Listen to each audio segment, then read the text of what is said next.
My name is Nathaniel Meeks, and this year I'm learning to be a duck. That is, I'm learning how to appear to be gliding along the surface of all my work, while really, in reality, I'm paddling my little feet as hard as I can. It's difficult to be a duck because you can't complain about how hard you have to work. But all good film composers must be a duck at some point in their lives. Music is worth it. And I really mean that. I've loved music for as long as I can remember. My earliest memory that I have of listening to music is of when I was about 3 years old, listening to We Cry Holy, Holy, Holy on a 90-sized stereo in my sister's ballet tutu.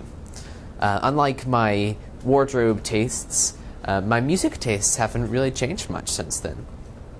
Last year, I worked with composer John Hunter to create a digital audio workstation rig and 5 pieces of music for a film music production library. This year, I am again studying composition under the mentorship of John Hunter, and so far, I've used my expanded rig to compose music for short film and to experiment with new sounds. It's been a really exciting process, and this year's work will stretch my compositional capabilities, and its products will appear on my future portfolios and demo reels. I chose to complete a second year of ISM because I might get closer to my dream of becoming a film composer. I'm studying music again because I'm fascinated by its ability to tell stories and stir up secret emotions in the audience.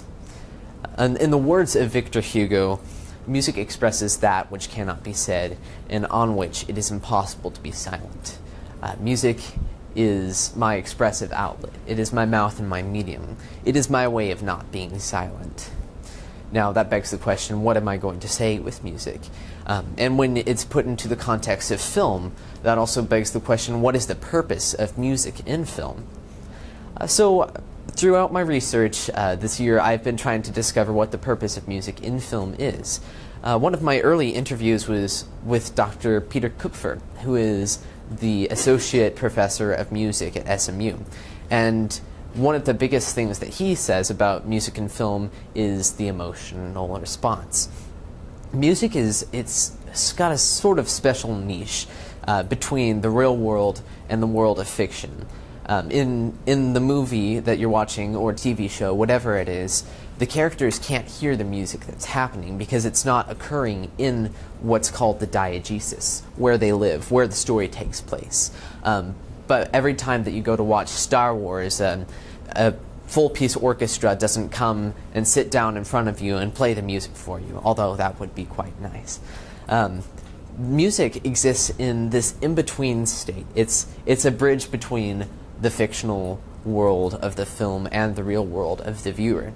And I found that fascinating, the ability to transcend different levels of reality. Another thing that Peter and I talked about was leitmotifs. Leitmotifs are certain tools, musical phrases that occur over and over again to invoke a certain idea or a certain place, just a certain theme, essentially. One of the most famous leitmotifs is the Imperial March, or Darth Vader's theme. Every time that you hear it, you think of Darth Vader, even if he isn't on the screen. So I found that very fascinating. Music has 2 primary functions when it comes to production quality. And I talked about this with John Hunter in my mentor interview with him before I actually asked him to be my mentor again this year. He told me that music can accentuate very good production quality. If it's great acting, great story, great plot, great cinematography and everything, music comes in and it really sets the scene, it makes the emotions richer, and sometimes it doesn't even need to be there, but it's kind of like a nice little bow that ties everything together.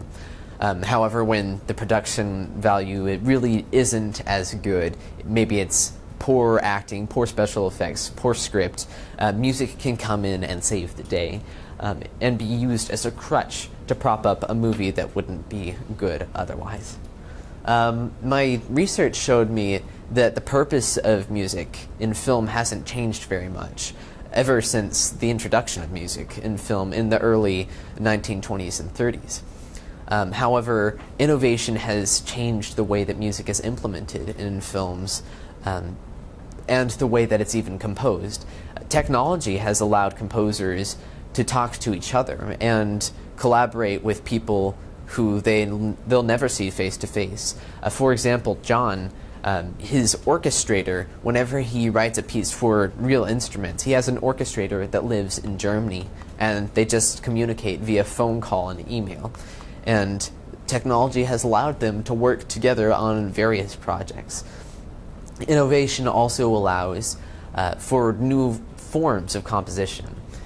In a recent soundtrack for the summer smash hit Stranger Things, Richard Dixon and Michael Stein used a technique that is unique to their style of writing. What they did was they created certain synths that fit each in particular scene. Rather than going through and writing a line for pre-existing instruments, they created instruments of their own to fit the actual need of the scene right there. And these instruments limited how they could compose. For example, if they created an instrument that took a long time to develop, maybe had a slow attack, then they couldn't write fast, articulated passages. It had to be mostly chords. And it's a very organic and incorporating form of composition that's new to the industry and has been quite effective in its implementation. Also, innovation is really important in order to keep up in the industry. In my interview with Scotty Richardson, who is the head mixer at Lucky Post Studios, he told me that he was only successful because he learned the tools at a young age and has been keeping up with the new tools of the trade. Innovation allows you to compose and produce more efficiently than ever before. And if you fall behind in innovation, you're really not going to get the job. Now, all of this research prepared me for my original work. And for my original work, I really wanted to do something with other people. So I decided to hop on board with the film The Ghost of Frisco High School that was being filmed at our high school. The first step in this original work was getting into contact with Jack Mayo, who is the executive producer of the film. I wanted to have personal contact with Jack because he's the one who'd be calling most of the shots on my music in the first place. So when I first contacted him, I asked him if I could be part of the project, and he said, well, typically what I do is I use royalty-free music from a service that I pay for, so I really don't know if this will be good. And I had a friend vouching for me in the room. He turned around and he said, no, Jack, you want Nate. And Jack's like, okay. So what I did was I composed a short little demo for him, and I sent it to him. And he said, Nate, this is great. I want you on the job. So I have that going for me. Script was the next thing that I did. I read the script so that I had a better understanding of the story. Typically, this doesn't happen in a production process. The composer doesn't have the time to get the script, but I really wanted to get a good understanding of the story so that I could compose for the emotions of each of the characters. So what I did using the script was I developed themes for several of the major characters, and realizing that the movie was only going to be 7 to 20 minutes long, I figured out that the themes really weren't necessary in the end. But they were a really good practice for composing for each of the characters, and they really helped me develop ideas musically about what I wanted the film to sound like. The next part of my original work was creating a synth catalog.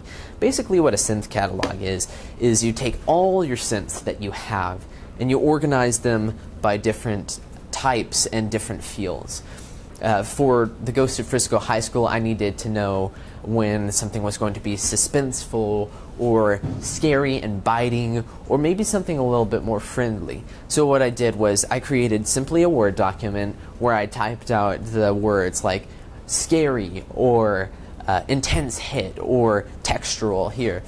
and organize the synths that I had by each of the categories. When I went to actually compose, when I started working on my final product, this helped me so much because I didn't have to spend like 30 minutes inventing and designing a synth that had to fit the scene, because I already knew I had a synth that fit the scene.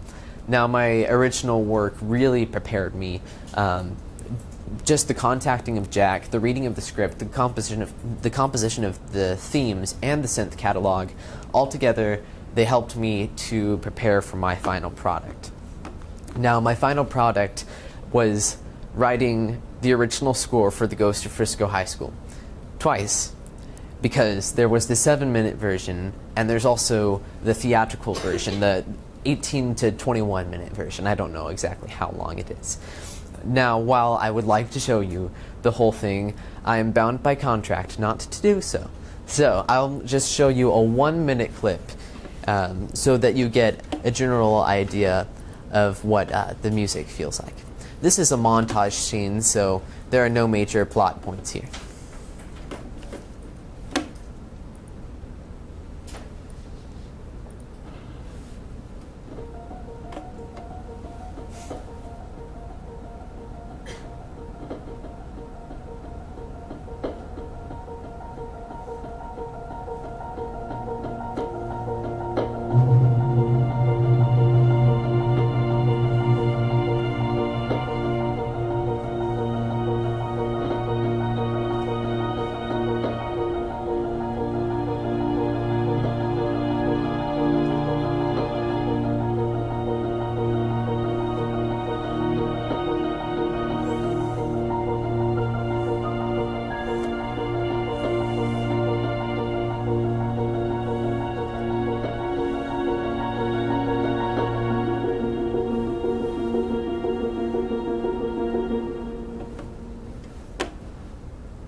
So my composition practice and process is kind of very organic, but the most important thing that happens is the very beginning, which is spotting.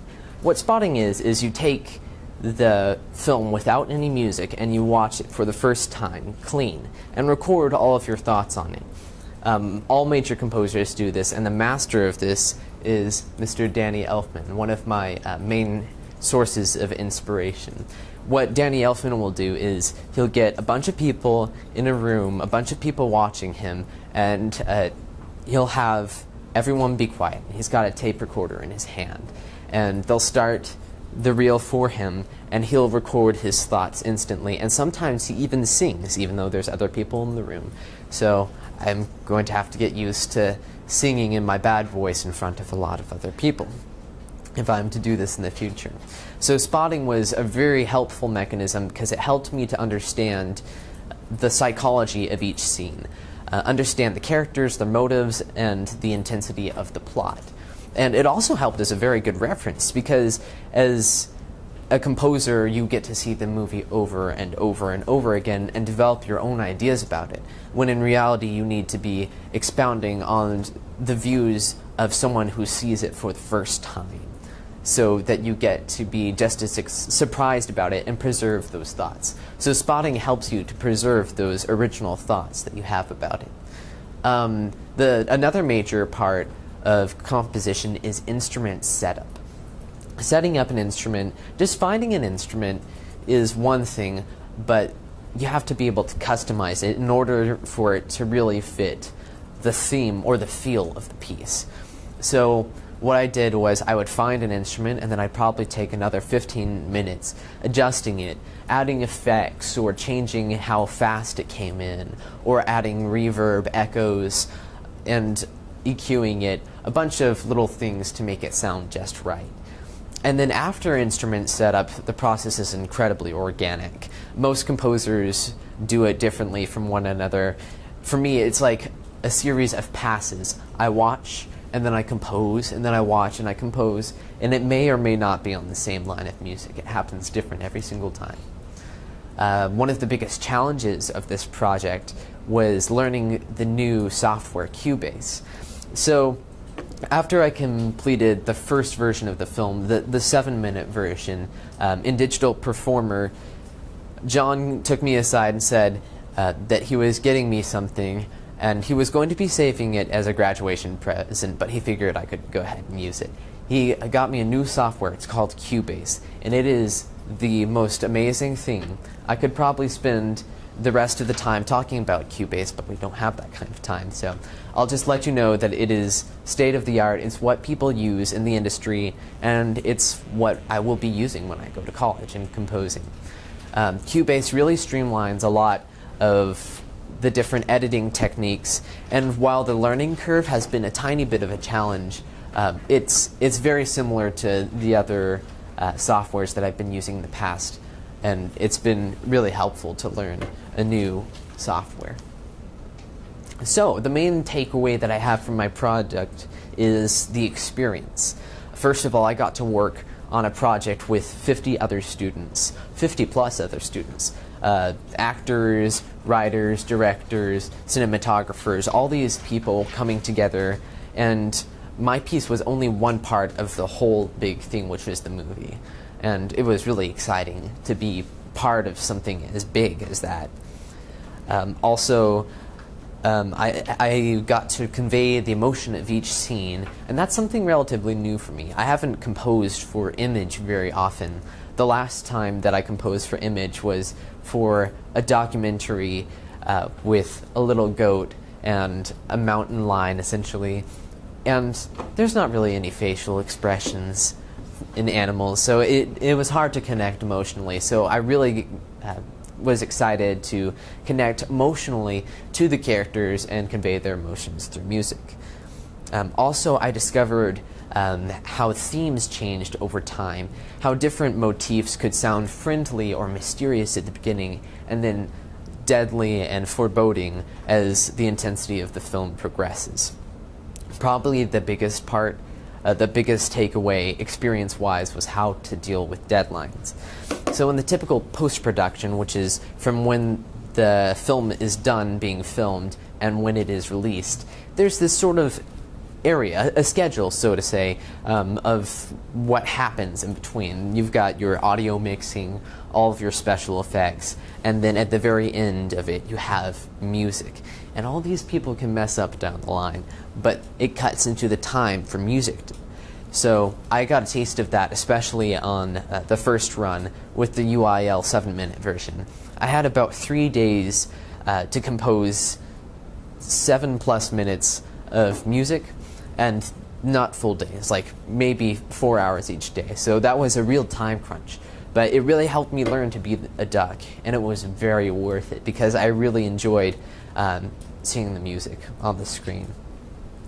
So I'm excited to say that this will not be the last film that I'm going to be composing for, because next year I will be attending the University of Texas at the Butler School of Music in Austin. And what that will allow me to do is work with other students on their student films that they've created and add my own scores to them. Also, going to the Butler School of Music is going to be incredible because they have excellent tools. For example, in one of the practice rooms, there was a sort of special piano. In a typical practice room, you'll find an upright piano that may or may not have rats living in it. But in the Butler School of Music, they all have Steinways, which is like a Maserati of pianos. They're incredible. They're so good, and they cost more than any house that I could ever afford. Also about Austin, it's a really good music scene there because it has large concert venues like South by Southwest, and it also is an incredible cultural center for music. I talked about Richard Dixon and Michael Stein, who composed the music for Stranger Things. They live in Austin. Their studio is in Austin. That music came from Austin, so I get to go there. It's going to be really exciting. Composing music for film means more than just music. An audience doesn't go to see a movie for the music. They go to see it for story. It's a privilege to contribute to that story. Seeing my music in an original film is a true miracle, and it is very worth the trouble. I'm grateful to all of those who have made it possible, including my mom and sister, who are super encouraging through the entire process, and they'll praise me when it sounds good and be annoyed at me when I'm keeping them up at about 3 o'clock in the morning. I'd also like to thank Coach Goff, who's made this whole ISM process so incredible and accessible. It's a really incredible program that's changing people's lives, and it's amazing. I'd also like to thank my grandparents for getting me a French horn and investing so heavily in my pursuit of music. And finally, I'd like to thank John Hunter, who has been alongside me for this entire process, especially at the beginning when I didn't know how to do anything. He helped me and he was patient with me. He gave out of his wallet and out of his incredible extension of knowledge that he has in this film. All of you are true heroes. Thank you for helping me to find my voice, and thank you for listening.